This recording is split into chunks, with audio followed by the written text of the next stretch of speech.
It's the Mixed Martial Arts Hour with Ariel Helwani.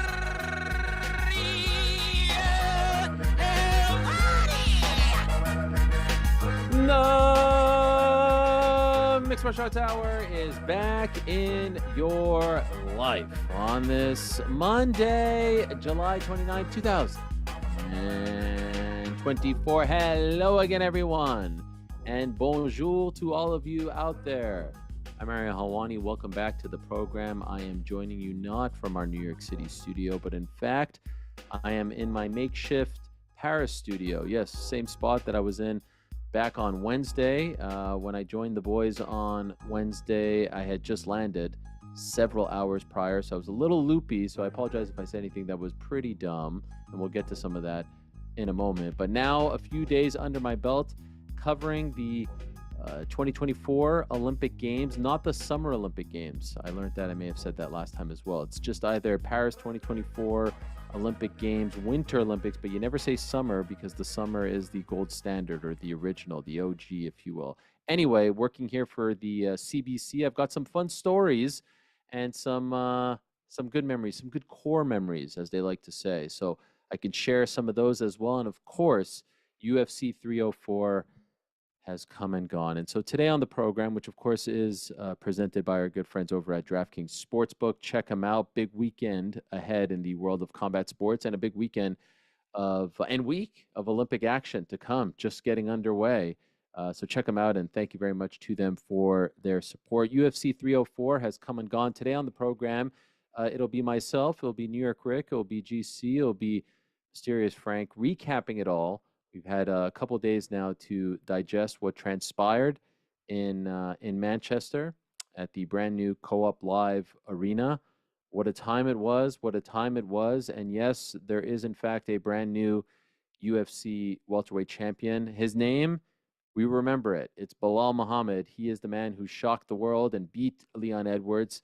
A lot of people didn't think he had it in him, but he got it done, and in a rather convincing fashion. Oh, by the way, Tom Aspinall, still the reigning defending real heavyweight champion, a.k.a. interim heavyweight champion. First, let me say hello to the guys. Guys, how are you? GC, you doing well? I couldn't be any better. Arnold Allen won. Tom Aspinall won. I'm feeling good, man. The boys got it done, repping the Aspinall hoodie today. I enjoyed the card very much last night. It's always good when a UK card goes well, and yeah, man, I'm doing great. Rick, hello to you. Mysterious Frank, hello to you. Rick, all Hello. good there? All good. Living life post pay-per-view. Wiping, crust out of my eyes this morning, getting back to work, but happy to be here. Okay, and let me just ask you guys, because we're doing this remotely, is my video okay? Yeah, Yes. looks good, man. Couldn't be Okay. any better. As far as I'm concerned, New York Rick's video is completely on a delay. Is that accurate for you guys as well? Yeah, man, I'm seeing that too. Okay. So should we have him shut down and come back? Because it's a massive delay. Yeah, let's have him shut down and come back. Let's see what happens there. Okay, a tremendous little start. live production on the fly here. Yeah, you see, this is how you know it's live. New York Rick, why don't you jump off and jump back in, and then you'll let us know. Isn't this amazing? You can test it all you want. And I was the one that was worried that my internet would be crappy, but alas, it is holding up. Are you enjoying the Olympics, by the way? I see you're wearing the USA hat. Yes, loving it. Supporting Team USA. Already got a couple golds under our belt. Basketball, getting dubs. I'm feeling good, man. Are you enjoying the Olympics, by the way? Obviously, boots on the ground there. Yes, I'm enjoying it tremendously. I think New York Rick is back, but now he's like super zoomed in. What is going on? The Rick guy looking who has good, like, man. The oh, light there he looking good. is. There we go. Yeah. New York Rick, you there? I'm here. Can you hear me? Yes, I can Yes, hear you video just looks fine. so much better. Okay. Welcome Yes. back. Now we're Beautiful. on point. Welcome Beautiful. back. No, it's going really well. We're doing a nightly show. I hope you all check it out. It's on YouTube, on the CBC Sports YouTube account. It's called Paris Tonight, every single night. So we've got 3 down and 14 to go, and doing all kinds of fun things. I got to go on the red carpet for the opening ceremony. Got to talk to a lot of luminaries like Peyton Manning and Tony Parker and Pau Gasol, Didier Drogba, Alex Cooper of Call Her Daddy fame. got snubbed. You may have seen that video. Spoke to Michael Johnson, Carl Lewis, some American sporting legends, and have gone to do a lot of fun things. And on Tuesday, I'm going to Canada, Australia. So this has been a great time. And this is the second summer in a row, guys, where I'm overseas during a UFC pay-per-view. Last summer, I was in the Middle East when Sean O'Malley fought Aljamain Sterling in Boston. Obviously, this weekend I'm here, UFC 304. And every time I have to be in a situation like this, my respect and admiration for the international fans grows exponentially. I don't know how Europeans, how Asians, how Australians have it pretty good because it's Sunday morning for them. But I don't know how anyone essentially outside of the Americas is a diehard fan of this sport. It is literally in the middle of the night. Like, a big talking point, obviously, for 304 was that this card was actually happening in the middle of the night over there, and we'll get to that as well. But just to be a fan and watch every card, the Apex cards, the Fight Nights cards, you know what? Like, we complain about the 10 p.m. I get it. I get why they get annoyed at us when we say the 10 p.m. main card start times are brutal. These people have to watch at 3 a.m. or 4 a.m. just to start the main card. And so for myself, I'll be honest, I watched up until Oban Elliott, and then I went to bed, and then I woke up at, I think, around 7:45 a.m. local time, which is, no, maybe it was a little bit before that because we're 6 hours, so maybe 7 a.m. local time. I literally woke up just as they were announcing Belal as winner. And I got to be honest with you, with like 3 or 4 hours of sleep under my belt, I thought I was dreaming for a moment. I was like, what kind of alternate reality have I woken up to? And so, yeah, I just think it's unbelievable. And so then what I did was I rewatched everything that I missed, and then got caught up. You can skip a lot of the filler, a lot of the talking, a lot of the the promos and the packages and all that stuff. But yes, here we are. It's a wild time. So let me get into it, and then I want to talk to you guys about what transpired.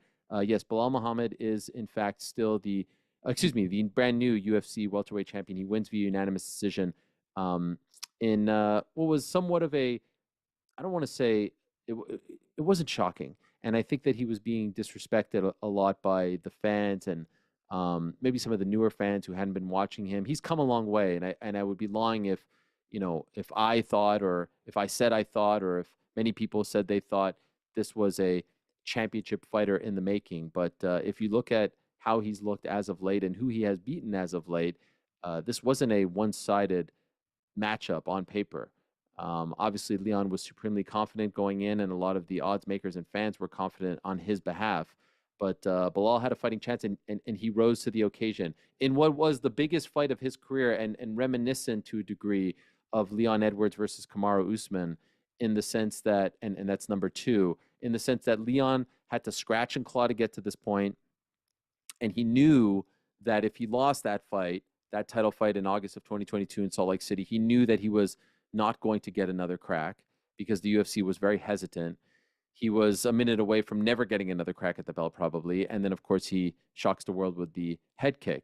Well, I think for Belal, this was his Super Bowl. This was his World Cup final. He knew, because the UFC tried to give this shot to everyone but him, that this is his one and only chance. And so he prepared like a desperate man who had to win, must win. And he performed and fought like a man who knew this was his only chance, and he rose to the occasion. I thought it was a relatively easy fight to score, 48-47 for Belal Muhammad. I gave him the first, second, and fourth rounds. I gave Leon the third and fifth rounds. Overall, I thought Leon looked sluggish. I did not think that he looked as good as he did, of course, against Colby Covington or Kamaru in the trilogy. He was taken down easily, repeatedly. He was outmuscled. He was bullied. And yes, he had some moments, but I never really felt like the tide was completely turning. Maybe towards the end of the fifth round, probably the most damage that he inflicted. But this was a supremely impressive performance by Belal Muhammad, and a very dominant one, and the kind of performance and the kind of fight where no one's really clamoring for another one, at least not anytime soon. And if you ask Dana White, it sounds like they have other plans, because he was quite non-committal to running this one back right away. And I think that's fine. And I think that's fair. It's not like Leon had the belt for that long. It was pretty much 2 years. And so, they like to freshen things up. New York Rick, do you agree with my scorecard? Do you agree with the scorecards in total? I didn't see anyone crying that Leon deserved to win, but obviously there were some 49-46s, 48-47. How did you score it? Yeah, I had it the same way. 1-2-4 for Belal and 3 and 5 for Leon. I think you can make an argument that even 5 was for Belal, but that elbow at the end and the damage inflicted kind of swings it for me. But yeah, like very clearly, Belal Muhammad won 3 rounds, no matter how you slice it, of that fight. So, yeah, scored it that way. Impressive performance by Belal. Like, and you alluded to it, that Leon looked lethargic, looked sluggish. Like, Belal looked like a guy who was fighting at 6 p.m. and Leon looked like a guy that was fighting at 6 a.m. That's just how that fight looked. Like there was not a lot, there was not maximum effort from Leon. He did not look as sharp and as ready as he had previously, and Belal looked every bit ready to kind of take the crown, to the point where it seemed like all week Belal had been ramping up the stakes. He had continued to say, "Hey, I want to be the greatest welterweight ever. I'm going to be second behind GSP. I'm going to make this guy look easy." And he continued to escalate and escalate and escalate the stakes. And if he failed, he would have had a lot of egg on his face, and fans would have never let him hear the end of it. There was a lot building toward that. But instead, he cashes in, and now everything that he said has a little more oomph to it. Now, certainly, I don't think anybody puts him second behind GSP, but he can now start at least entering that conversation if he continues to do this, now that he's a UFC champion and now that he has potential title defenses behind him. So he continued to escalate the stakes and then delivered on the biggest stage. So you have to give credit to Belal Muhammad here. GC, in your opinion, was that more about how good Belal looked and how good he fought, or how bad Leon looked and fought? I think it was a combination of both things. I think Belal Muhammad looks fantastic. I mean, you can argue whether it was 3 rounds for Belal, 4 rounds for Belal, but he won such a majority of that fight. There was only, outside of round 3, there was just small moments for Leon Edwards. He started bouncing back in round 1, but then Belal lands that uppercut and gets that second takedown, wins the round. And then round 5, yeah, he had the elbow at the very end, but I mean, he got controlled and dominated that entire round leading up to that point. So, I mean, like, you're talking about like 20 of the 25 minutes Belal Muhammad was winning that fight. So I think he came out with a great game plan. I think he came out prepared. I think he came out and looked fantastic and put his game plan to use on Leon Edwards. And I do think that Leon Edwards did look lethargic. It didn't look like his best performance. It didn't look like he was all the way there, but I'm not going to make that the blame for Belal Muhammad being the champion. It was an incredible performance by him.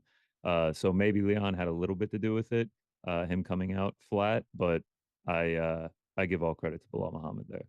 Look, I'll say this. If we're to divide it up, I think it's 85% Belal looked tremendous and 15% Leon didn't look good.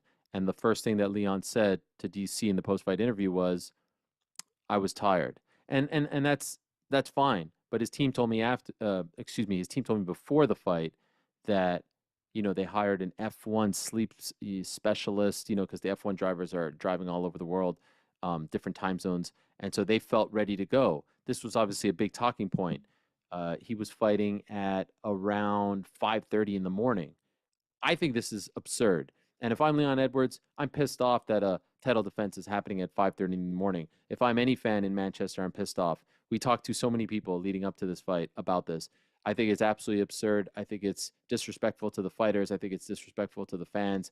I think it's just insane to do this when you're the UFC. But I don't think it's fair to use it as an excuse if you're Leon Edwards, because Tom Aspinall looked great. Arnold Allen looked great. Patty Pimblett looked great. And, on the prelims, even though the prelims, you could say, okay, those people were fighting closer to what a main event would be back home, still, for the most part, they look great. Mick Parkin gets a finish, and he's like the decision machine. So, like, my thinking going into this was, and I'm feeling it right now. I'm going to bed here at around 3:30 because I'm still kind of, and I don't work until later, so I'm still kind of on American time zone. And so I figured if you're a Belal Muhammad, just stay on American time because you're fighting at American time. Reminds me of that card that happened in the middle of the night in Sweden many moons ago Gustafsson, Rumble Johnson. Rumble knocked out Gustafsson. He was the one that went to Sweden and performed way better than the main eventer, and it was the same type of situation. So I think that this was better for the foreigners on paper going in. And if Pimblett would have looked bad, and if Arnold would have looked bad, and if Parkin and Oban Elliott would have looked bad, we would have had something there. But unfortunately, like, all those guys look pretty damn good. And so it's hard to feel for Leon on that front. I will say, I thought Leon was going to win. I thought he looked much better in the first fight. I thought he was en route to a victory prior to the eye poke in the first fight. And, you know, it's not quite Petr Yan Aljamain Sterling, but imagine that eye poke never happened. That stops Belal's, you know, winning streak. And then you probably have to win 4 more fights before you get back there if you're Belal. So that eye poke, in retrospect now, proved to be gigantic to just kind of change the trajectory of both their lives. I thought he was going to win, but I will say my feelings started to change at the press conference on Thursday when he did the Kobe Bryant, Matt Barnes thing like that, and Belal didn't flinch. I was like, oh, that's not Leon Edwards. That's a frustrated Leon. That's a Leon that is getting annoyed at the talk. That's a Leon that is trying to break him. And credit to Belal, he did not flinch. He may have like blinked, but like he did not move. And that was the first time where I thought, this dude is confident and he's ready to go. And it just didn't feel like Leon was on his game. And I know all this is in retrospect, but I remember seeing that and thinking, that's not the same Leon who brushes these things off his shoulders. So I just felt like from that point forward, something was amiss, something was awry, and now he has to live with it. I think there might be something to that. I also think just the tact he took for the entire week was to dismiss Belal Muhammad, to say, he's not on my level. He's not supposed to be here. This is my show. And it turns out that was not the case at all. Regardless, if Leon had come out and still had a great performance, it is clear from that fight that Belal Muhammad belongs on this level. And I think it was probably detrimental to him to think that way, or at least to express that, even if, you know, behind the scenes he put in the same amount of work. There's certainly a psychology to the idea that, like, if you think Belal is not on your level, it's going to be a real shock and surprise when it turns out he is. So I didn't, you know, I like you, I didn't love, you know, what I was seeing from Leon this week, but at the same time, he is such a composed and technical striker that I thought there would be opportunities for him to still, you know, be successful here. But Belal really stifled him. I think ultimately this may be hindsight, like, or somebody will point to hindsight in me saying this, but stylistically, this is a really good matchup for Belal. Like, Leon is not a horse, right? Leon's not a freak athlete, somebody who's going to make Belal look slow. Leon is somebody who's going to potentially pick Belal apart by being a superior striker and being able to stuff the takedowns. But Belal, the gap in athleticism, Belal, not the greatest athlete, but very has great cardio and very aggressive, and he gets in people's faces and puts the pressure on them. If that athleticism gap is not very big, then Belal is going to be in the fight and he's going to have real chances to be successful. And he was against Leon. So I think it was a good matchup for him. I was a little surprised by the betting odds. And then you combine that with Leon's performance, which was not his best by any measure, and you get a new champion. GC, can I ask you a question? You're very clued in. You're very tapped in, as the kids say. Why do you think Belal doesn't connect with people like some other fighters? And why do you think it seems to me like it is, and I know you know, I know I'm putting you on the spot here, but like, it seems to me like it is so kind of open and okay to rag on him. Like, people like to have him as the butt of the joke, more so than any other top ranked fighter. Why is that? Why do people like, because by the way, you look at the record and, you know, look at the names: Leon Edwards, Gilbert Burns, Sean Brady, Vicente Luque, Wonderboy Thompson, Damian Maya. Those are all wins post eye poke. Like, that's a who's who of 170. Why do you think he doesn't connect with them? I wish I could pinpoint it exactly. I mean, you could make the argument that he wins almost exclusively via decision. He doesn't have the most exciting style of fighting. He's not great on the microphone. I know that he like upped his game of trolling and saying outlandish things for this fight camp, but like, he's not that great on the microphone. And like that, I guess that's just it. I guess like the style of fighting combined with not being like exciting or funny when he's on the microphone, I guess, and I guess people just doubted him too. I guess people just love to doubt him as well. I mean, even me, like I was thinking about it just a little over 2 years ago, this guy was fighting Vicente Luque in the rematch, and he was like a plus 200 underdog. I want to say, but the fight before that, he was a massive underdog to Wonder Boy as well. Like it feels like he has constantly been doubted, and people just like to brush him off and just believe that he was never going to become a champion. I mean, I will say that I am guilty of it. I did not think Belal Muhammad was going to become a champion. So I feel like they just wanted to see him lose. They wanted to see him fail. They never actually believed that he would get to this point. And this was the last stone unturned for him, and now he's got UFC gold. And I felt like I saw love. I saw respect for Belal Muhammad last night because it is an incredible story. Like he really did have this scratch and claw to get his way there, 10 wins, and then when he finally gets his opportunity, he does it. He wins the belt and he gets the gold. So I felt like I saw respect. I don't know if people are going to be diehard Belal Muhammad fans now, but it feels like people are starting to respect him and give him more credit than they have in the past. To Is that it- point, Isn't sorry, you go ahead.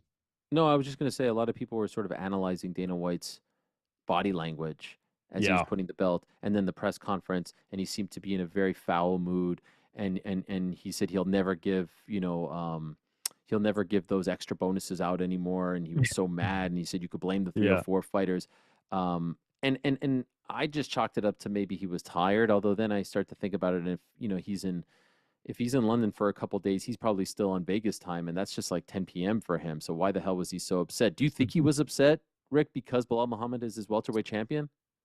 Potentially partially, but I think it was just more like being up at that time and being cranky. And then you have but isn't this the story of the welterweight division though?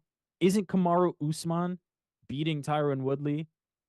Dana probably not being thrilled about having this guy who's a wrestler, who's not great on the mic, who wants to be loved. Like, is Kamaru Usman not Belal Muhammad? By the way, Wanting all the fans Woodley is that guy. and isn't Woodley that? knocking out And Robbie isn't- Lawler and then isn't beating Leon Darren that? Till. Yes. Isn't Leon that? It's Every single crazy. one of them has Why been is this that? guy who's not getting finishes, not super exciting, a little bit understated, a little bit reserved. And then you get the belt, and then you put together a few title defenses, and winning cures everything. The perception of Leon Edwards is so different than the perception before he won the title. The perception of Kamaru Usman was so different than before he won the title. And the same thing can potentially happen for Belal Muhammad if he's able to string together a few title defenses. Dana This White is- should be he should be excited because now he gets to put Belal Muhammad up against an 18-0 title contender with 18 finishes throughout his career. Like you have the potential to have an exciting welterweight champion right up next. I want to ask you guys about that in a moment, but it's such a great point. Like even going back to Matt Serra, who figured that he would beat GSP. This division is a wacky one. Tyron Woodley beating Robbie Lawler, Kamaru Usman beating Woodley, and then of course they wanted Till to be champion, maybe Wonder Boy to be champion. Woodley screwed up those plans, and then the Leon win, and then the Belal Muhammad win as well. Very, very crazy. Okay, so then let us talk about what may be next. And obviously, it appears as though it's not going to be Leon Edwards, and it appears as though they have some other plans. Dana White alluded to it. And so it appears as though Shavkat Rakhmonov, who was mentioned, by the way, in a great Action Bronson song, could be that guy. And he was raising his hand. He was saying on Twitter on Saturday right after, like, hey, don't forget, I'm the guy. Now, Ian Gary called out Shavkat. And so initially I was like, man, I really kind of like Ian Gary versus Shavkat. I really like that a lot. But now when you look at the landscape, you see that Shavkat is really the best choice, even though he doesn't have like a big time signature win. He doesn't have a number one contender fight win under his belt. Obviously, Ian is there. They're not going to run it back with Leon. JDM is there, Jack Della Maddalena, but he's not fighting in Perth. He's still messed up. His arm still infected. I believe he had a baby recently, so he'll be out for several months. And so is it Belal versus Shavkat? And are there any other options? Am I missing something? I think saw, by so. the way, on ESPN they were campaigning for Usman versus Belal. Get the what? Who's asking for this? No one's asking for this. You No. got to do Shavkat. You have a guy who is undefeated, Even though he 18-0. doesn't have that like number one contender win. That's all right, man. That's all right. Yeah. Islam Makhachev got a title shot off of a Bobby Green victory. Yeah. Yeah, I mean, Fair. like he's Shavkat has proven that he is an elite level mixed martial artist. He has this aura about him that he is just unbelievably good, unbelievably talented. And the record backs it up. 18-0, 18 finishes. This is who you have Belal fight. And either Belal gets past Shavkat and it's just like, wow, this guy is legit champion. And I think the impression of him starts turning in favor of like the Kamaru Usmans and the Leons of the world, or Shavkat comes and he becomes your welterweight champion. And now it's like, how long can this guy go? Now he's 19-0 at this point. Like, how many title defenses can this guy rack up? He could be one of the greatest ever. I think it's without a doubt. Then maybe you book what? Ian Gary versus Leon Edwards? I love that. Yeah. I actually kind of love that. What do you think, Rick? Shavkat versus Belal, Ian versus Leon, Kamaru versus Wonderboy. Ooh. Get it done. Let them settle it out, and then you book JDM Everybody settles it. once Yep. he's healthy and the baby's a little bit older and a little bit wiser. Leon then you versus book Ian him. is just like right there for you, right? Perfect. There's a storyline there. Shavkat versus so I saw some people saying put Shavkat versus Belal in Abu Dhabi. I mean, they've asked people to turn around. Just ask Aljamain. That's in 3 months from today, that Abu Dhabi card, or like the 27, 26, whatever it is. That's a quick turnaround. Crazier things have happened. Belal fighting in Abu Dhabi does make sense. I was don't know if just he gonna does it. say, like, look, Belal went through a lot of hell this week. Although actually, there was some at the press conferences and things like that. There were some vocal like supporters of Belal. Like, I certainly think there were a lot of fans that turned out.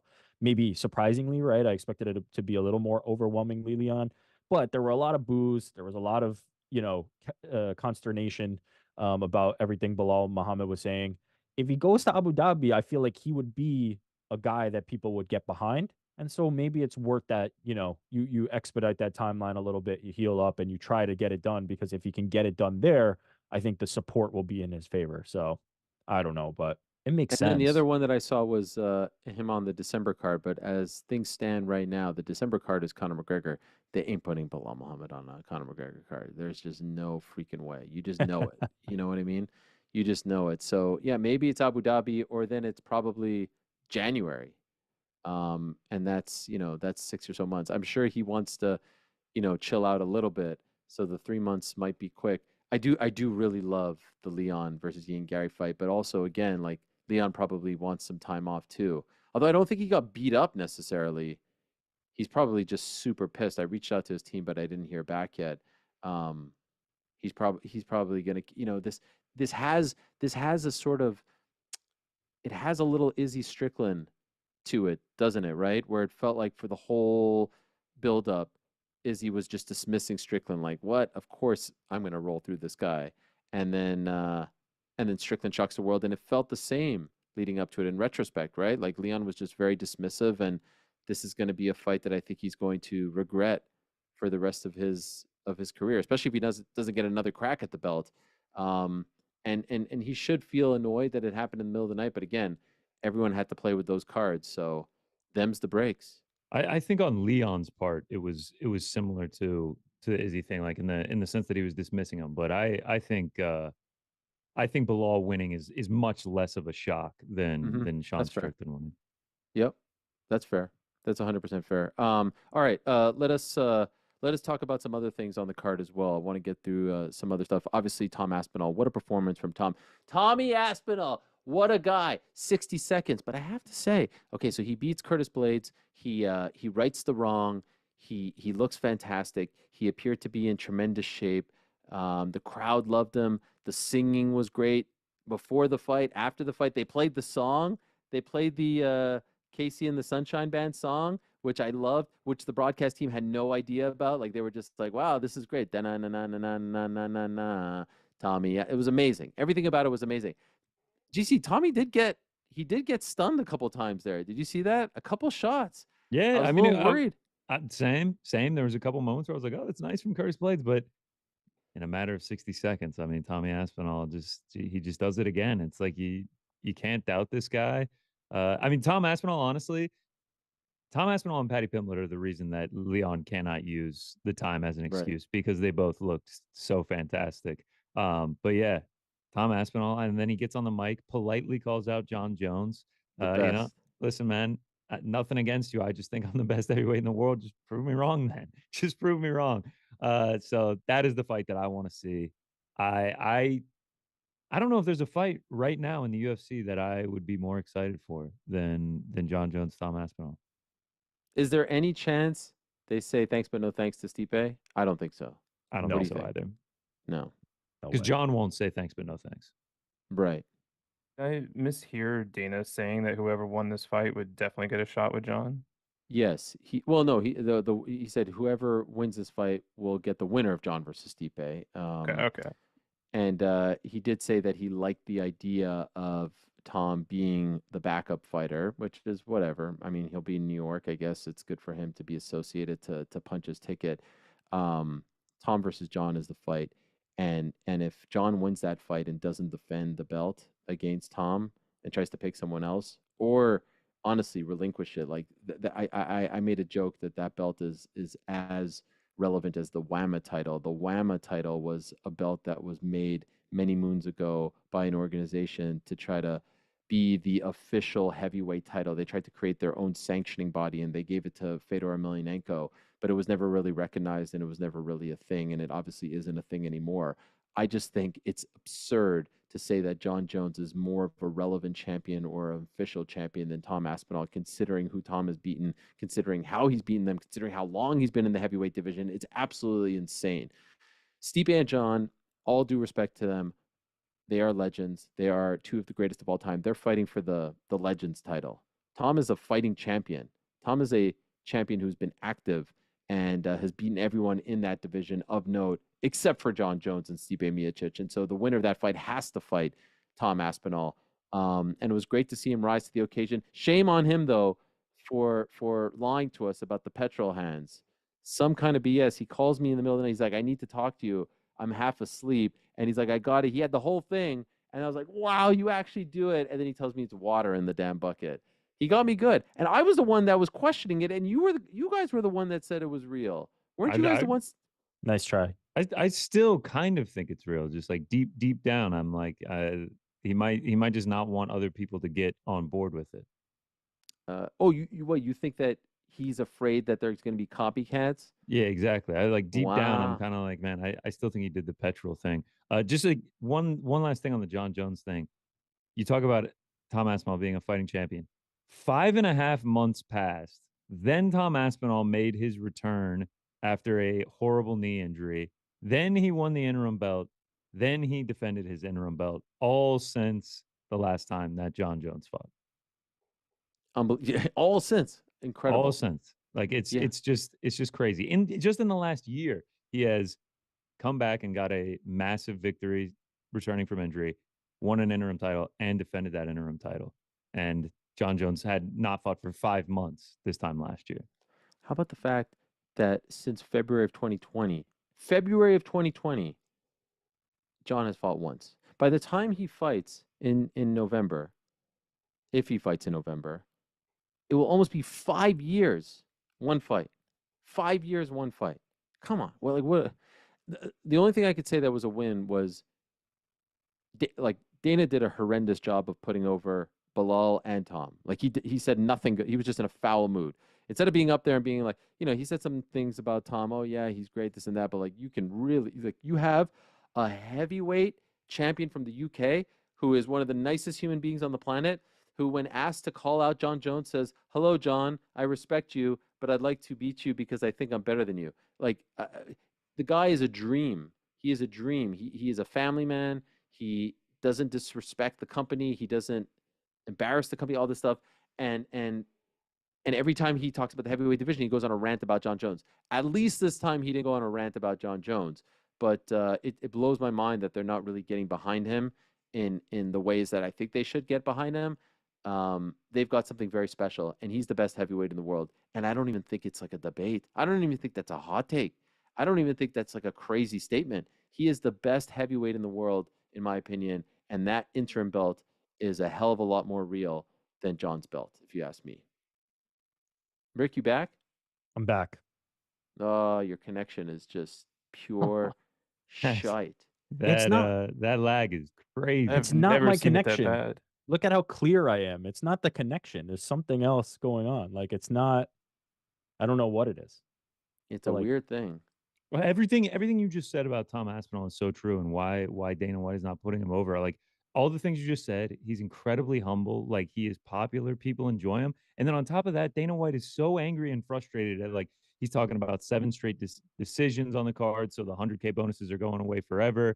You know, these people are boring fighters. Tom Aspinall, all he does is get quick, fast, exciting finishes. I mean, I think he has brought his average fight time down even more, down to 2 minutes and 10 seconds. See, it really is like it's like a prototype made in a lab of like dream heavyweight for the UFC. It really is. He really is.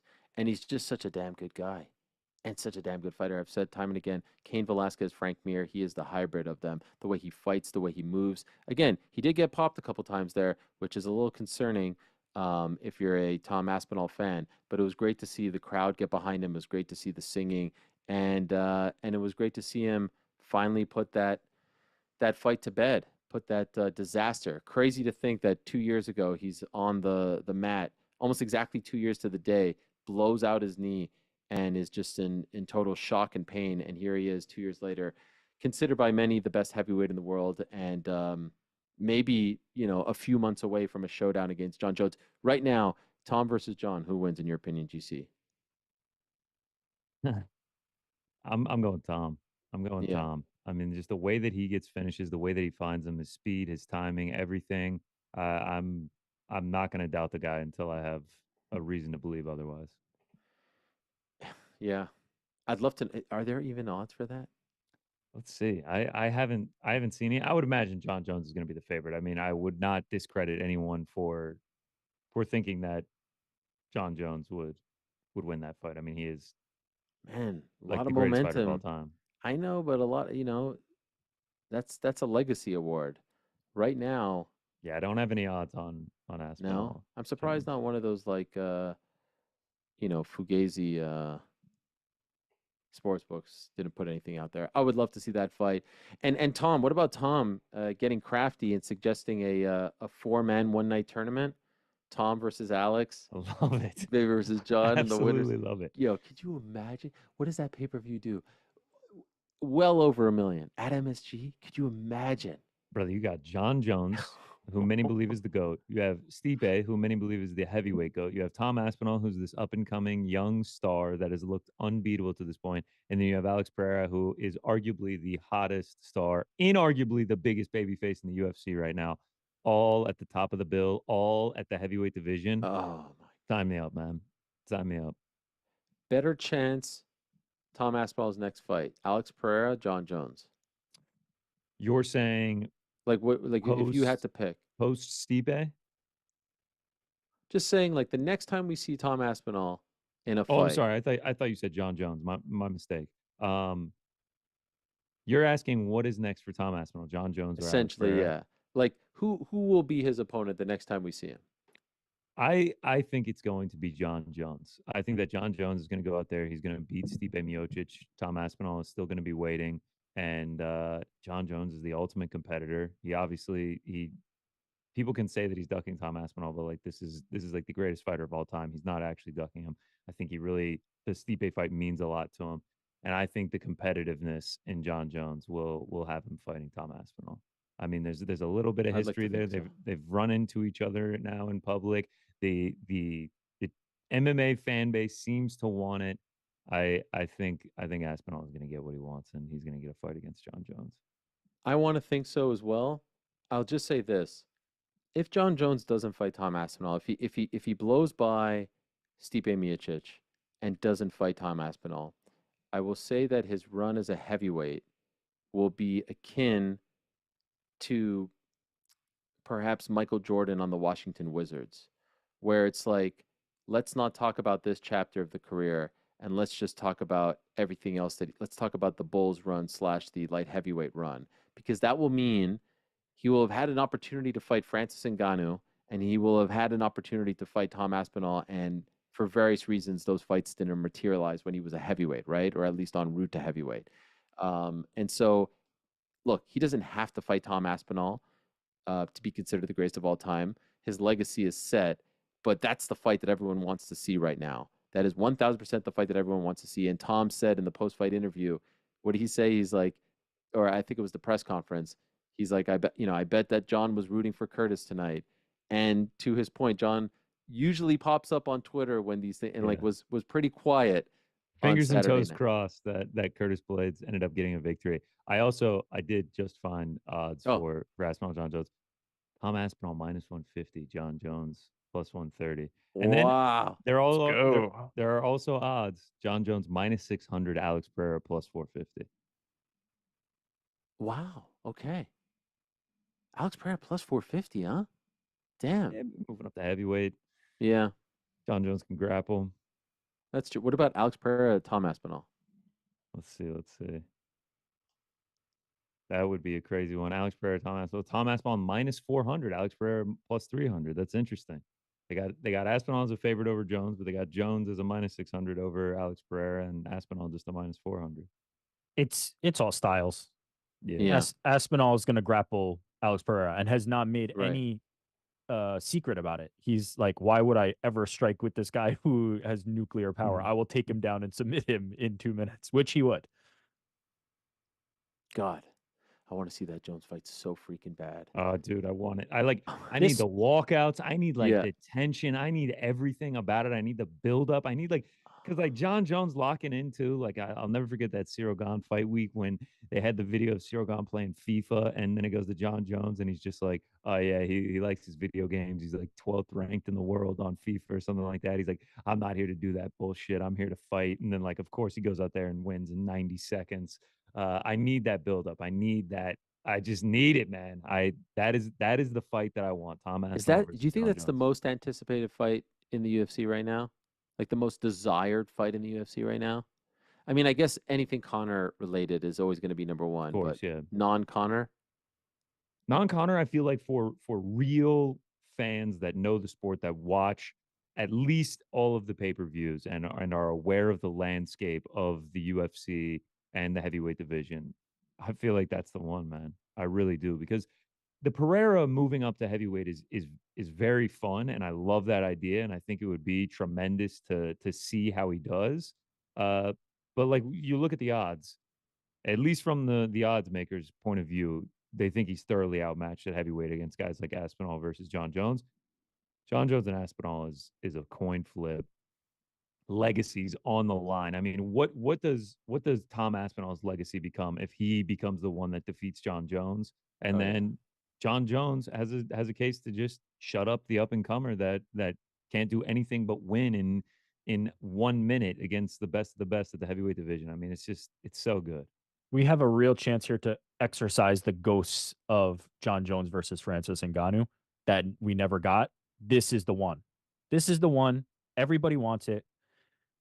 I feel like John was more on board with a Francis than he is potentially with the Tom, but I think if you pay him enough, you can get John Jones on board. Let's learn from the mistake that we made, that we never got John and Francis, and let's make Tom versus John.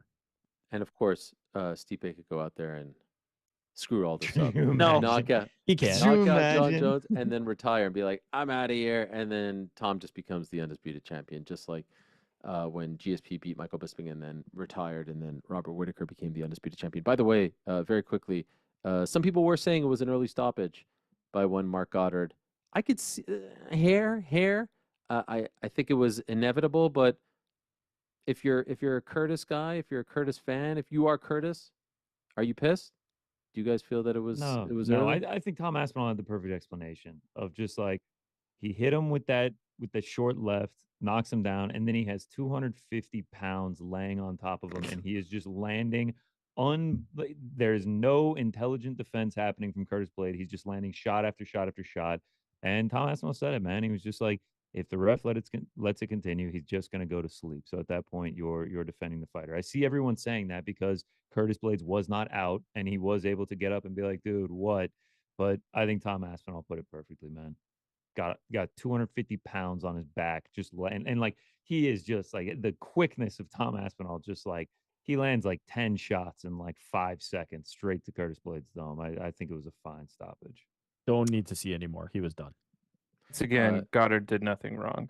Yes, No, of he course, did of everything course. right, in my opinion. John Jones did tweet on Sunday, supply and demand at its finest. Gotta love it. So, and he likes to play around. But I do think he was watching, or at least I'd like to think he's watching. Usually when he's involved, he's watching and then he's tweeting.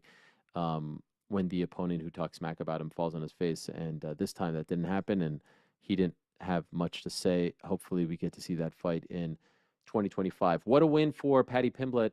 6 wins in a row now. A stoppage, a finish, a submission, triangle choke against one King Green. Maybe his best performance, his most impressive performance, especially considering who he beat. He looked dialed in. He appeared to be in tremendous shape. Green seemed, he seemed ready to go. An ill-advised takedown attempt was his demise. Paddy Pimblett is one of the best BJJ guys in the lightweight division. That is his forte. That has always been his forte. He's phenomenal on the ground. And for one reason or another, Green shot. That led to a guillotine attempt, which led to a triangle choke attempt, which kind of led to like an arm triangle choke. And it appeared as though Bobby Green's arm may have snapped there because I don't think he was out, but he was laying on the ground like he was out. But I think it was because his arm was so messed up. This was impressive stuff. A mistake, yes, by Bobby Green, but Paddy Pimblett with a massive win, a massive submission against a guy who doesn't get submitted. And I would just say to Paddy, you see the Paddy of the Cage Warriors days was fun-loving and joyful, and people want that Paddy. For some reason, he has this animosity in his heart so much because of the feedback, and let's not beat around the bush. I think a lot of it stems from what he said about me, and I till this day don't understand why he continues to double and triple down on the story. Till this day, I don't understand why he continues to lie about the story, why he continues to tell this fabrication of what happened, because I've already explained and proved that what he is saying is not true, and he continues to say it, and the people are seeing through it. I wish he would drop all that. I have even made attempts through intermediaries to try and finish this, squash this, not to have him on the show, to extend the olive branch so that we can end all of this, so that he could say in an interview, we're good. And he doesn't seem to want to do that. And I'm not the one who wronged him. I'm the one in the right. And everyone knows that. And yet it just seems like even winning the fight and going out and saying put your balls in my mouth. Like, why? Why is there so much animosity towards the public? Why is there so much? I don't know. I don't get it, because I don't think he wants that. There's some guys who want that. I don't think he wants that. I think he wants to be fun-loving Paddy. He has it all. He has the look. He's a great fighter. I've always believed he could be a top 10 fighter in the UFC. And he's proving it now. I don't get why he goes with this approach. I think a lot of it has to do with how much hate that he's gotten over the last year and a half now. Whether it's because of his own doing or not, he has received a ton of hate, and obviously he's always sort of been claimed as he's a fraud, time to fade him, everything like that. And then, like you said, man, he had such an impressive performance because he looked fine on the feet as well. Bobby Green really wasn't doing that much before he shot for the takedown. And then it just looked like these guys were competing in two different sports once they got to the ground. I mean, Paddy Pimblett had him every which way until the finish. And then, gets the first round finish in what the odds makers had as a coin flip fight that a lot of people thought Bobby Green or King Green was going to win. He comes out in front of the home crowd, gets the first round finish. And yeah, I think he was probably feeling a lot of emotions, and that's why he got on the mic and said those things. I think, creating doubts against you, whether they're real or fabricated, assessing or tapping into something of everybody's doubting me, can be powerful. And it seems like he's kind of harnessing that at the moment. I agree with you ultimately. I think the fun-loving Paddy is more enjoyable, and people will jump in with him. But I do think right now he's successfully tapping into everybody doubts me, so I'm going to show you, and he's been showing them. So I think that he's okay, but Gets ultimately tiresome after a while, I think. and it can be mentally and physically draining too, right? Yeah. It takes a lot of energy to fight against the world, and so he's successfully doing it now. But I don't think you can do it forever. I think ultimately he's going to have to make a shift at some point. But right now, everybody did think Bobby Green was going to come in there and just box his ears off. Oh yeah, Did they? I did. definitely. Yeah, I know I did. Yeah. Wow. Can we agree, Definitely. though, that Yeah. there was an improvement with Paddy's behavior afterwards? Like, the sportsmanship that he showed King Green, he didn't do as pompous as he's done in the past. Yeah. Like, maybe he's starting to read the room and just needed to feel his feelings about, "You doubted me, but here I am."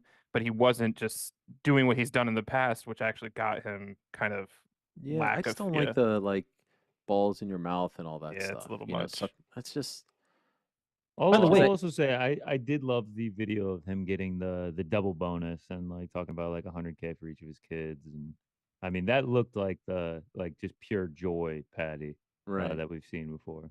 we also don't know, by the way, that if Bobby Green isn't shooting for takedowns, if he doesn't box Paddy Pimblett's ears off, but Paddy got it done. Like at the end of the day, Paddy got it done and got it done impressively. So I think he can, gloat a little bit and celebrate this now. But as I said, like I think ultimately long term, the doubters will also the doubters will start to fade, right? Like as you beat a King Green, as you beat potentially a Hinato Moicano, the doubt goes away, and then you have to tap into something else because Winning cures everything, man. I winning mean, the winning more he solves it. wins, he already has a very big fan base. The more he wins, the more people are just going to say that they've always been fans of Paddy Pimblett. Yeah, that's And right. by the way, that's the one, in my opinion. Oh, BSD yes, dude. Moicano winner. The BSD Moicano Dude. winner. That's the one. I don't know if this is controversial. Take freaking Moicano out of the BSD fight and have him Okay. fight Ah. Paddy. I thought you were But- going to say you saw Patty's idea for Season of Tough with Patty. No, I and hate Renato that. Moicano. No, Oh, I want Jesus it. I want Christ. it. No. Tough No. Hank Season No. 2 if they Please, do God, that. Tough no. Hank Season Please, 2. God, no. Yeah, shout out to UNAK. But I actually thought you were gonna say if Moicano wins or loses, give him. you Paddy. could, but I just think still do that. I think still if Give him what? Why not the winner of that fight gets Paddy? because BSD could fight a broomstick in France. Like you don't need to have Moicano for that fight. Like just BSD They could don't do also- that. You know they don't do BSD could that. end that hype train bad too. yeah, and well, Who I- knows where BSD is at after getting knocked out? You know. Well, if he I- beats Moicano, then we'll find out. Sure. Paddy I- Paddy Moicano has so much more juice for me It's than so good. BSD. It's so good. There's Moicano. nothing Like, there for Moicano BSD for me. No. There's like yes, Bro. I understand it's a great fight. The two high ranked guys in the division, but yeah, the just everything behind Patty and Moicano. It'll be such a fun build. But yeah, the winner bare minimum. Yeah. I mean, can Paddy beat those guys? We have I to find wouldn't have out. said Yeah. he could beat Bobby Green, to be Yeah. honest. We have So to find out. I'm more interested in that. I'm more interested in finding the answer to that question than I No, was this is the before. appropriate step. It's Yeah, time now to swim with those sharks. This is a sport that that proves doubters wrong consistently. So we just got to see. Gregory Rodriguez beats Christian Leroy Duncan. Solid, dominant win. At this point, there's points in the night where it felt like the crowd was fading a little bit. Shout out to AAA, though.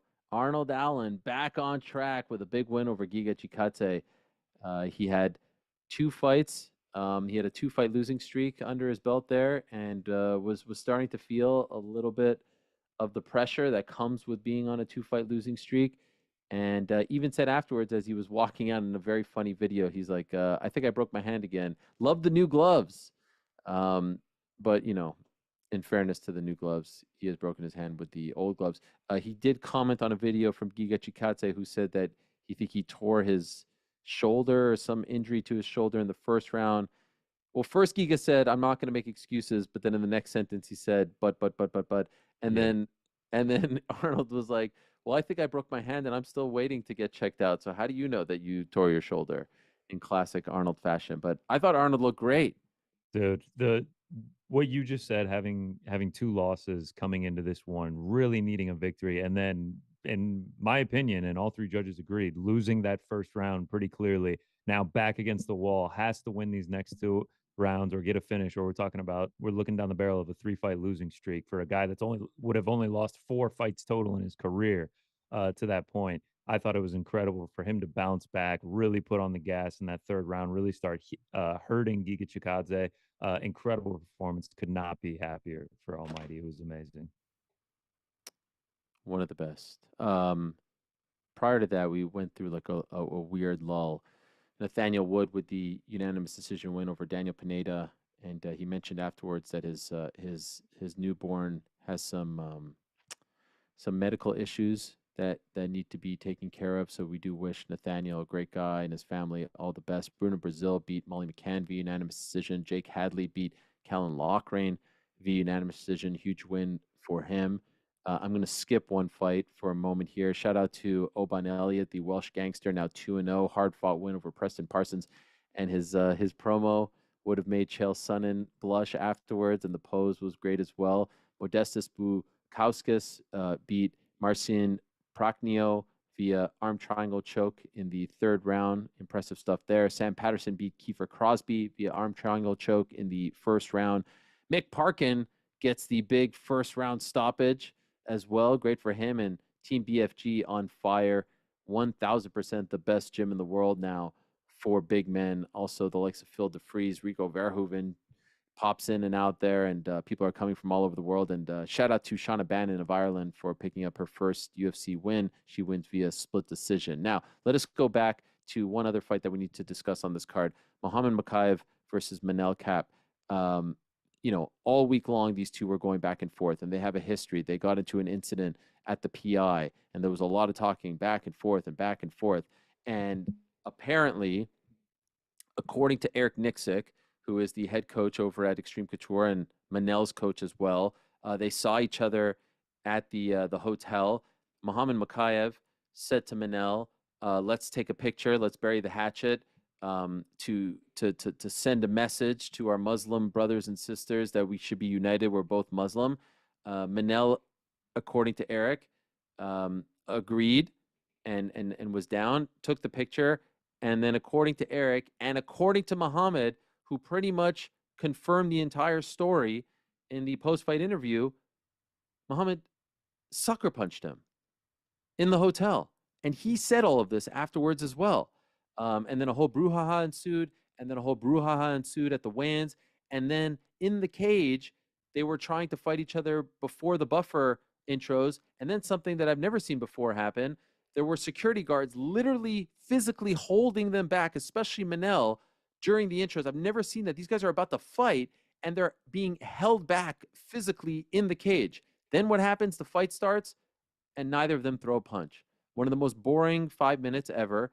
The fight was rather uneventful. Muhammad wins. I thought he won 29-28. He ends up getting the nod by one of the judges, 30-27. Whatever. He won the fight. They embrace afterwards, and then it seemed like everything was okay. But then where it really gets interesting is in the post-fight press conference, Muhammad, again, confirms all of this, says that he had to do it, which to me is not only disgraceful because you're sucker punching a fighter that you're about to fight, but you're using your religion to bait him into the picture. You're using the religion to say, let me take a picture with you so that we could send this message. The guy says, all right, I like that. And then you sucker punch him, double shame. And then in the post-fight press conference, we find out that he's on the last fight of his deal, that he has not signed a new deal. By the way, Paddy Pimblett did sign a new deal, so congratulations to him. I believe a 6-fight deal. That was one of the other outstanding items going into the fight night. But Muhammad says he doesn't have a new deal. He said that he was told that if he continues with his wrestling, they won't re-sign him. I highly doubt that that was said to him. I do think it's possible that a matchmaker may have said, like, look, your style isn't the most fan-friendly. We don't know, yada, yada. And then Dana White is asked by MMA Fighting's Jose Youngs, who I think actually did a great job, worth saying, that he continued to press Dana on this topic and finally got the information, leading to Dana White saying he can essentially leave. The PFL just got a new fighter. Good luck to you. We're not interested in re-signing you. Now, Muhammad Mokaev is still one of the youngest fighters on the UFC roster. He is 12-0. He is undefeated, obviously, in the UFC. He is just 23 years young. This is a guy who not that long ago was talking about being the youngest champion in UFC history. Now, essentially, the UFC didn't cut him, but they're saying we're not interested in keeping you around because you're too much of a liability. You're too much of a headache. There have been issues at the PI, issues on fight week. You're giving us issues in the, in the build up to a fight. Let's see what ultimately happens here.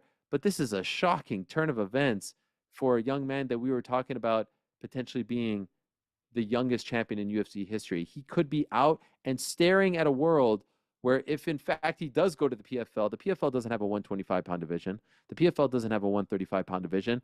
only Bellator has a 135-pound division, and who knows how long that lasts. Obviously, the champion there is Patchy Mix, but that's not something that you want to hang your hat on. You were in the UFC. Rick, what do you make of this? This is an insane thing.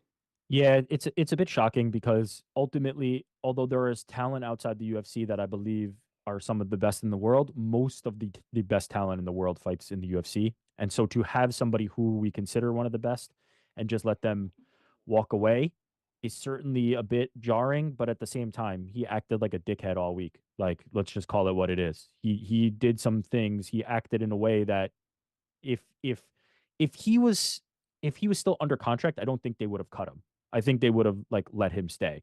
But because he was out of contract now, it's very easy to just say, "Hey, we're not going to renew your deal. See ya. Go do something else." And to be honest, he can go to another place and then come back in 2 years as a more mature person, and they might just re-sign him and be like, "Yeah, he's ready for it now." So, it's a good business decision by the UFC. It makes a lot of sense to me.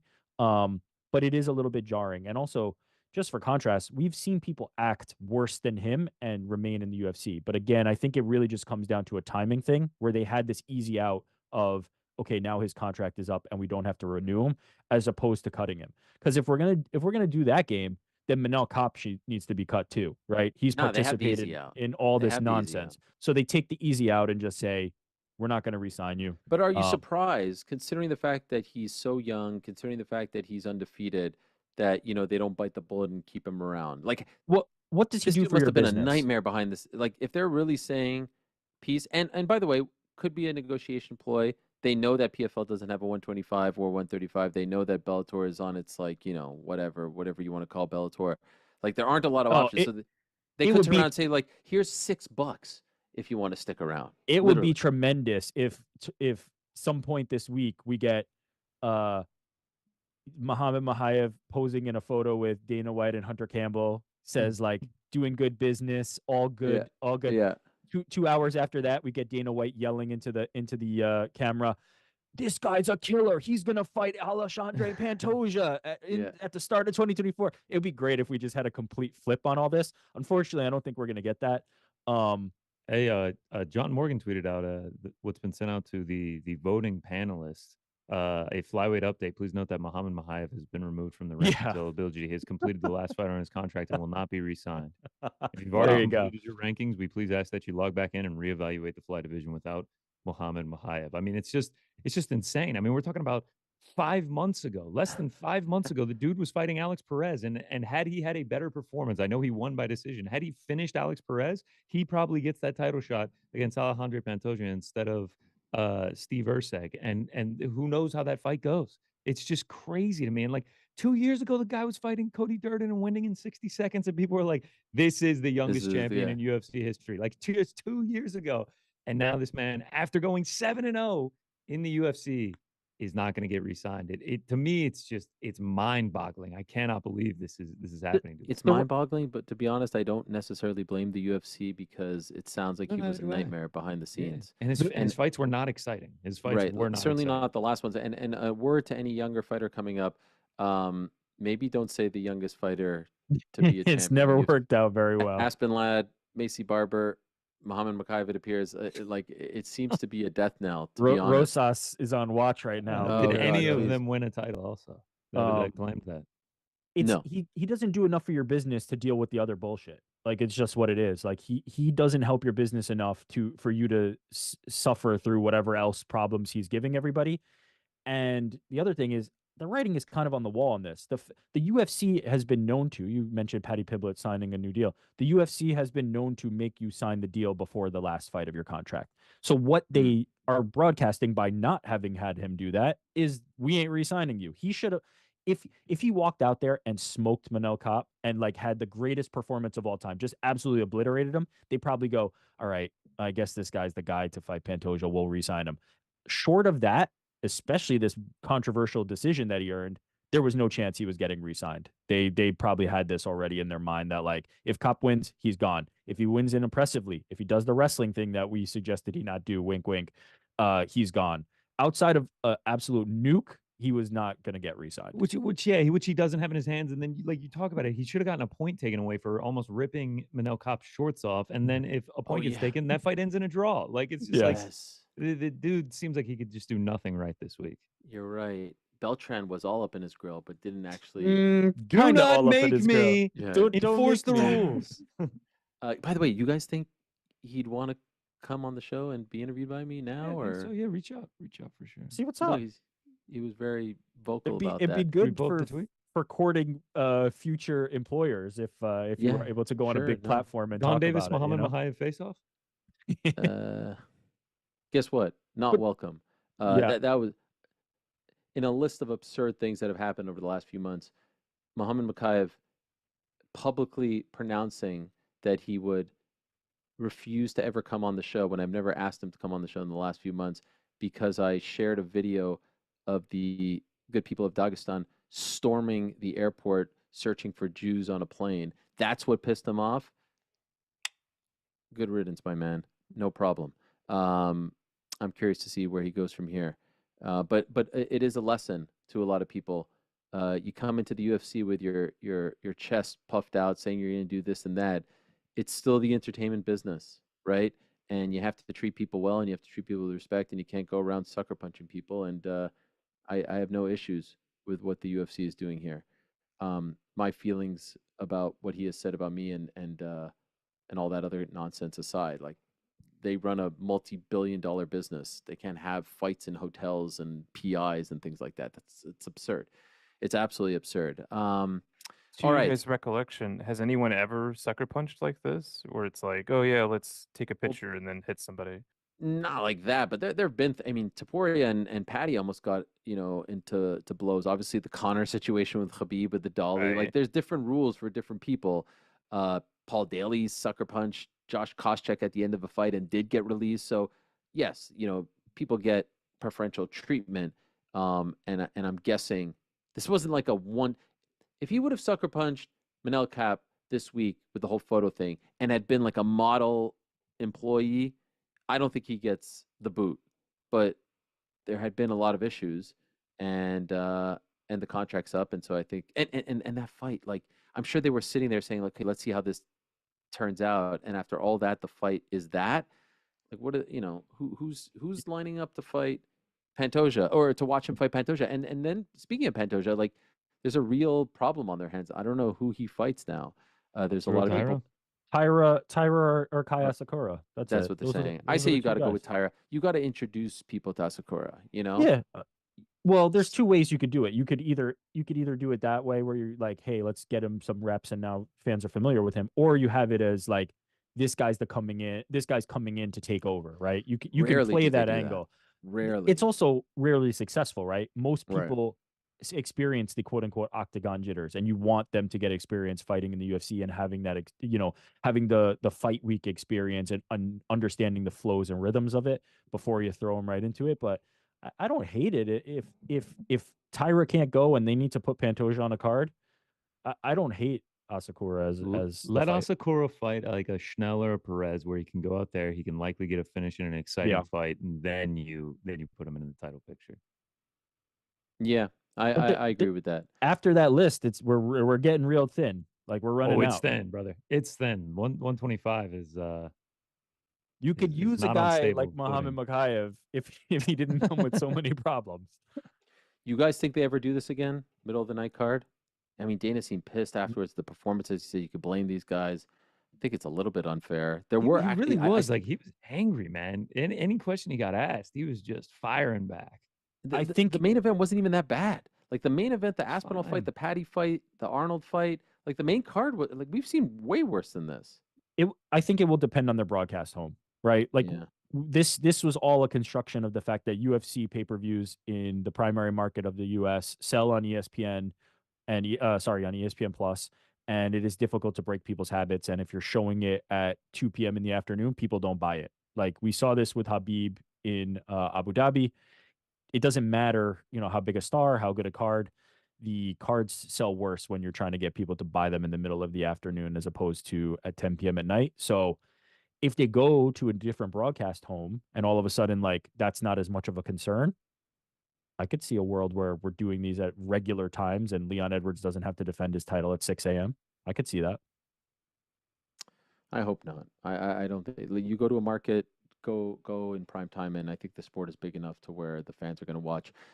Friday was an interesting day, by the way, guys, because Dana White announced that he was going to make an announcement. He did an announcement video for the announcement, and then in the midst of that, we find out that Canelo Alvarez is in fact going to fight on September 14th, Mexican Independence Day weekend, against Edgar Berlanga of Puerto Rico. Not exactly the fight that everyone wanted for Canelo. Obviously, there's the Benavidez fight that everyone's been asking for, but it doesn't seem like that's going to happen. And obviously, people are asking for the Crawford fight, but Crawford's fighting next weekend, and so they're not going to have Crawford fight on August 3rd and September 14th. Shout out to Crawford, who showed up on SmackDown. I don't know if you guys saw this, and actually punched Austin Theory. So it seems like there's some sort of cross promotion going on between the Crawford fight and Riyadh season and WWE, and they're all kind of related. He's fighting August 3rd on the DAZN pay-per-view against Israel Madrimov, but that fight gets announced for the same night at T-Mobile, and then instead of, Dana sticking with the announcement for the announcement, which was supposed to be Saturday, he then comes out on Friday night late with the Sphere announcement, which I wonder if that was to try to offset the Canelo or just being upset about the Canelo announcement and for people not to be like, oh, I'm going to Vegas to watch Canelo. No. You got to come to the Sphere to watch UFC 306. So the top 3 fights that were announced, well, the whole card was announced, but of note, it is going to be Sugar Sean O'Malley versus Merab Dvalishvili. So, by the way, it's Riyadh season's Noche UFC card, headlined by the fighter from Montana/Arizona against the Georgian fighter Merab Dvalishvili, both very popular in Mexico and with Mexican ties in their own right, but not true Mexican fighters. Co-main event is Alexa Grasso versus Valentina Shevchenko, 3 for the 125-pound title. And Diego Lopez is coming back, and he is fighting Brian Ortega.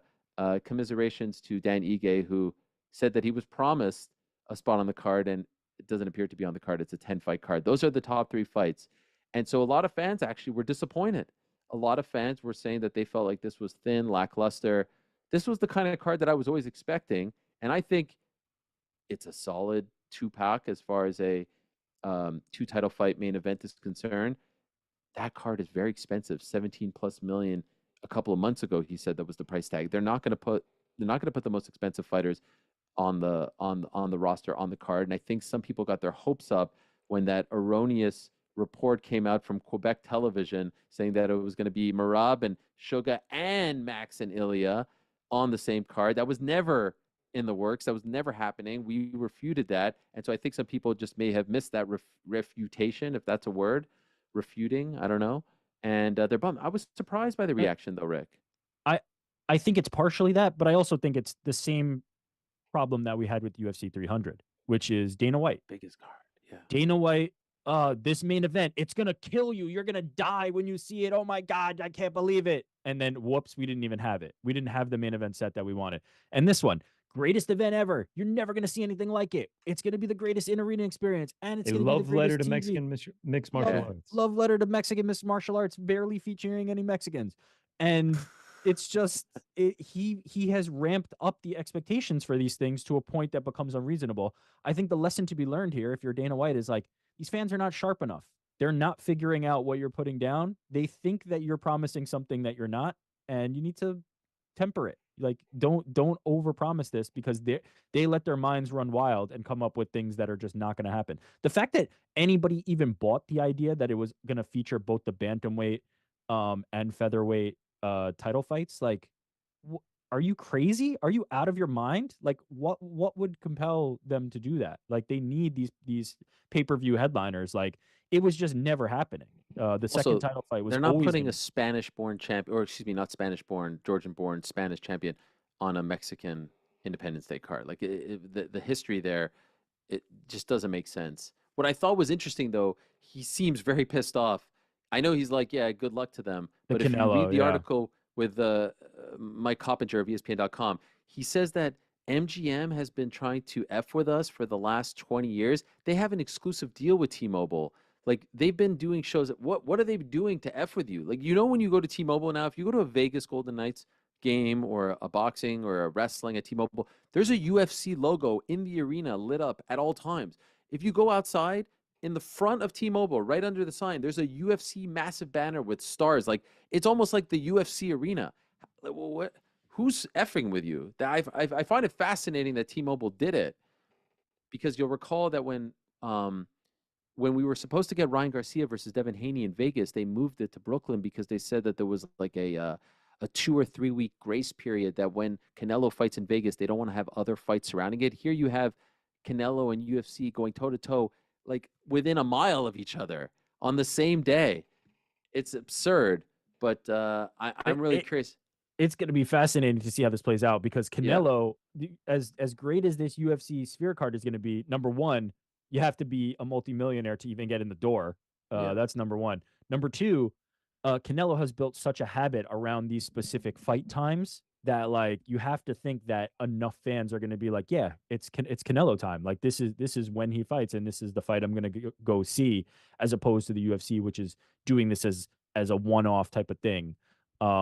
And hasn't built that habit. So I'm curious how that plays out, but I don't think that they'll have any problem selling those very, very expensive tickets. There's going to be enough people that come in from out of town and want to drop the money to be there for the one time they do it.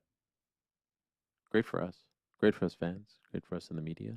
I'm curious if they'll actually go head to head, or if Canelo's going to wait, like that infamous night back in 2019. Canelo in the locker room, just in the locker room, taking a nap.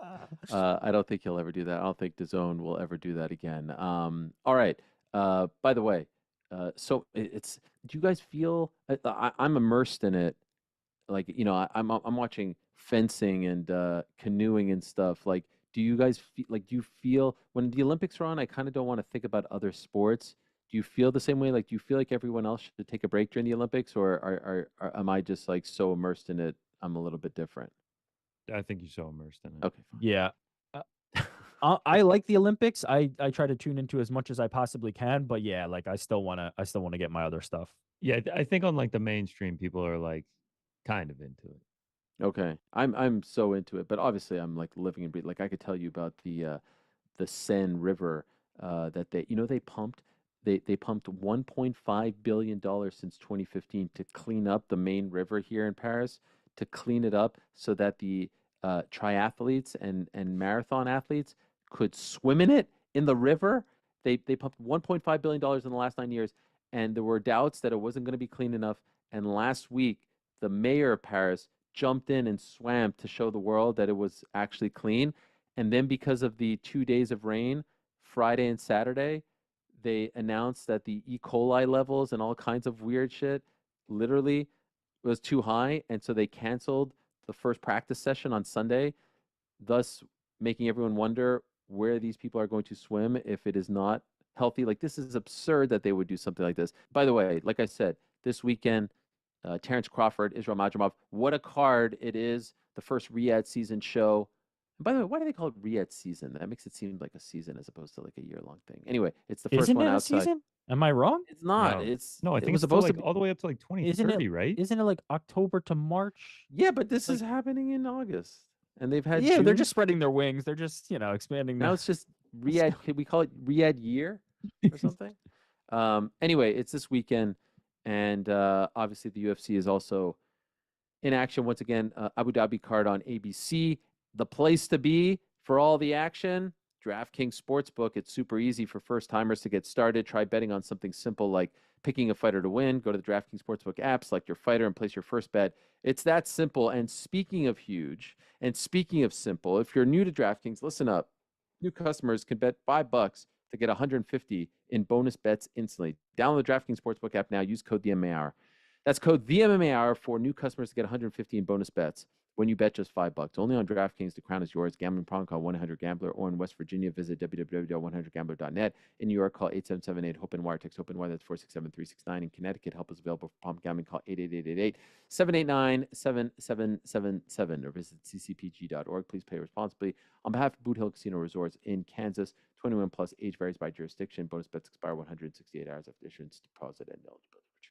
See terms and responsible gaming resources at dkng.co/MMA. Also, in addition to those two events, we have August 2nd PFL playoffs back in action in Smashville. Yes, Nashville, Tennessee. Dennis Goltsov, the #1 seed, looks to punch his world championship ticket against Tim Johnson, the former UFC and Bellator not champion, contender. But speaking of champions, the 2023 PFL Europe champion Dakota Decheva. She returns to action against Jenna Bishop, probably her toughest test to date, en route to potentially a final showdown against either Liz Carmouche or Tayla Santos. That's the other side of the bracket, and that would definitely be Dakota's toughest test to date. Don't miss the action live on Friday, August 2nd. That's at 9 p.m. Eastern on ESPN and ESPN Plus. By the way, tickets available now on Ticketmaster. I hear GC was on fire this past weekend. True or false? Oh, brother, was I on fire? There's something about these UK cards that I just seem to have success around. I mean, from the very first one, I just always seem to do well, and no different this weekend. I mean, it feels like when Tom Aspinall fights, I end up doing well. I go 8-1. My only loss being the Bobby Green bet, but I mean, I got to pat myself on the back. Mick Parkin inside the distance. You know, everyone was saying all he does is get decisions. Felt it in the plums. Had a feeling he gets it done inside the distance. Nathaniel Wood by decision plus 200. Oban Elliott, the Welsh gangster, shout out as an underdog. And then obviously Arnold Allen. Went heavy on Arnold Allen and a Tom Aspinall parlay. Nice prop parlay in there. And then Tommy Aspinall, KO rounds 1 or 2. And 8-1. Up 10.69 units for the week, the biggest week of 2024. Wow. Feeling real good. Feeling real good after that one. Knew we'd bounce back eventually. But it's great, man. It's great to feel like we're really back in the green here for 2024. Parlay Pals unfortunately did not get it done. You know, Molly McCann, rough performance. Hard to trust her as such a big favorite. She has let the bettors down many times in that spot. And then obviously King Green, Frankie's pick didn't get done. But we'll be back. You know, we've been so hot, we had to get extinguished a little bit. Humble us a little bit. I was going to say extinguished, not like the Olympic flame, which I had a chance to see on Sunday, which is like a big thing under a hot air balloon outside the Louvre. I tried to make the Olympic pun there. Yeah. I mean, what about that 17-year-old Summer McIntosh? Isn't she something? I mean, what silver medalist, yeah. Silver. Look at you. Look at you. Listen, man, I'm paying attention. You see the hat. I throw on Peacock every morning. I got NBC on. I mean, I've been watching, bro. I actually watched. I watched Paris tonight. I was gonna say not an CBC. episode of Paris tonight. Yeah. Which episode was that you watched? Because we're on every night at 11 p.m. Eastern. Listen, man, I got to catch up. The fact that it's on YouTube is incredible, and I really did enjoy the first episode, man. It was very. Like you guys didn't take yourselves like too seriously. It was more fun than I was expecting it to be. I was expecting like you at a desk, papers, stacking up the papers, like tonight on Paris tonight. Nah. Summer McIntosh. The whole thing is having fun. You can get that stuff elsewhere. Fun one on Sunday. Go check out Sunday's episode. I went to the Louvre and asked all the tourists there, well, not all of them, but a bunch of them, if they still like Canada. I said, Canada's feeling very down about themselves. Our confidence is down. We feel like everyone hates us. We feel like people think we're cheaters because of the drone story. So I was, as a low confidence Canadian, getting reassurance from the rest of the world that they still like us, that they still think we're kind, that we're not cheaters. And I got some good interactions there. I'm surprised that they were so willing to go along with the not cheaters a lot of people were when like, you've been caught for cheating. No, they were like, chill out. We would do the same. We would do the same. No. You guys are actually literally cheaters. You're actually cheating. We're just moving on. That's Did incredible. you tour the Louvre? Did you grab one of the Nintendo DSs and go around? What? Nintendo DSs? You could do that? That's what guides you through the Louvre is a Nintendo DS, and like it's almost like gamified tour. Yeah, it's amazing. No, I did not do that. I didn't do the touring. In fact, at the very end of the games, my family is coming. And, amazing! I didn't know that. Yeah, bury the lead there. My family's coming, and we are going to do that stuff. And I didn't really understand how the ticket situation was, so I wanted to get the lay of the land. And then I finally figured out how to buy tickets. And I looked. They're only essentially here for 2 days of the games. And I looked on the website. There wasn't a lot available for the days that they're here, unfortunately. Things like weightlifting, badminton, even better. Ping pong. Okay, There was one thing. There was one thing that stood out, a pretty penny. Pretty much my salary for this gig out the window, but I think worth it. Saturday afternoon, bronze medal men's basketball, which I think I'm Alright. guaranteed a banger. I know it's not gold, but bronze, like there's a very good chance Canada's in that I was game gonna say there's a chance you could thread the needle and watch Canada compete for a medal. for a medal. Men's That'd be basketball sick. bronze. That'd be sick, man. Even if it's not, there's a very good chance it's like a France, a high level squad in the bronze. I know bronze medal, but like people care Okay, about bronze. Here's the best news. Yeah, of course you're medaling in the Olympics. Here's the best news. You just need Canada to make the semifinals, because know. then if Yes. they make the semifinals, they win. You're like, we're getting gold or silver. This is incredible. And if they lose, And you're if like, not, now I get to see Canada live. See, I know. Yeah, You just by the way, one you week. literally just gave me chills. You literally Let's gave me just chills. get Canada to the semifinals. I'm now all on board to get Canada to the semifinals.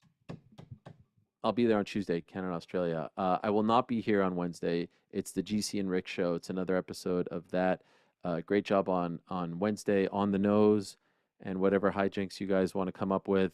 Preview of the weekend, preview of the Riyadh card and the Abu Dhabi card, and maybe a little PFL action as well. Never know what I you're gonna enjoyed get, on the man. nose, by the way. I enjoyed it. You guys went in some interesting directions. I think that's always fun. And yeah, thank you for holding down the fort. And thank you to everyone who watches our program and continues to support. And thank you to you, Frank. Your contributions today were immense. And Me? thank you to Rick's Wi-Fi. Oh yes, who you? For the first time I think ever, being very unreliable. It's not the Wi-Fi. The picture is crystal. It's Oh. amazing. It's beautiful. There's something else going on, and I'm not sure what it is. I think it has something Usually to when do there's a with lag, it's the recording. Wi-Fi's fault, not the camera's fault. But H, did you get to watch all of the musical acts during the opening ceremony?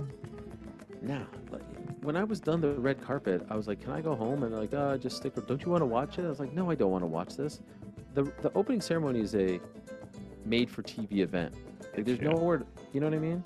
Yeah, like it looks. I know exactly what you mean. That's kind of how the Macy parade felt to me Yeah. as well. And I know people were very upset about it. I missed most of it. I got back and Celine Dion was singing. Oh no, I got back and Zidane took the thing to Nadal and then the boat.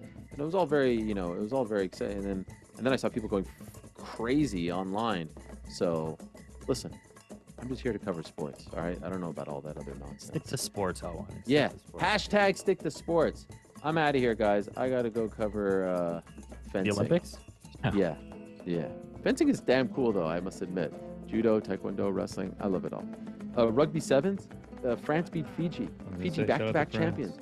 It was amazing. They had like 100,000 people in the stadium. It's great to see the fans. It's great to see the enthusiasm. It matters. Anyway, hope you all enjoyed the program. Hope you're enjoying the Olympics wherever you may be. I hope your countries are doing great. And yeah, thank you very much for watching. Thank you very much for tuning in. And that's it for me. All right, back on Wednesday, same time and place. Until